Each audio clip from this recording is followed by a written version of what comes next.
Hello everyone. కజ్జికాయలంటే ఎంతమందికి ఇష్టం? నాకైతే మాత్రం చాలా అంటే చాలా ఇష్టం. అంటే ఎక్కువగా తినను కానీ లిమిటెడ్గా తింటాను. ఇంకా నేను ఇలా చేస్తూనే ఉన్నానో లేదో అంతలోపు హవి నిద్ర లేచిపోయాడు. సరే ఇంకా కాసేపు ప్యాంపరింగ్ చేసి మళ్ళీ పడుకోబెట్టేసి నా ప్రాసెస్ అయితే స్టార్ట్ చేసేసాను.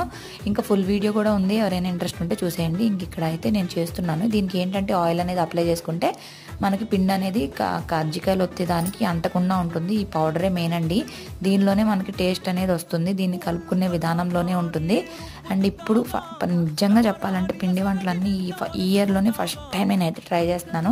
అంటే ఎప్పుడైనా ఎవరో ఒకరు చేస్తుంటే జస్ట్ హెల్పింగ్గా ఉంటాను, కానీ దగ్గరుండి అన్ని చేసింది అయితే ఇయర్లో మేము చాలా పిండి వంటలు చేసుకున్నాము. లాస్ట్ ఇయర్ అవికి 3 months బేబీ అని అస్సలు ఏమీ చేసుకోలేదు. ఈ ఇయర్ మాత్రము అందరం ఒకే చోట ఉండడం వల్ల చాలా చేసుకున్నాము. కజ్జికాయలు అయితే మాత్రం చాలా బాగా వచ్చాయి. మీలో ఎంతమంది కజ్జికాయలు ఇష్టం అనేది నాకు కింద కామెంట్ సెక్షన్లో కామెంట్ చేయండి. Please follow for more videos. నచ్చితే మాత్రం ప్లీజ్ లైక్ చేయండి. Thank you. Bye bye.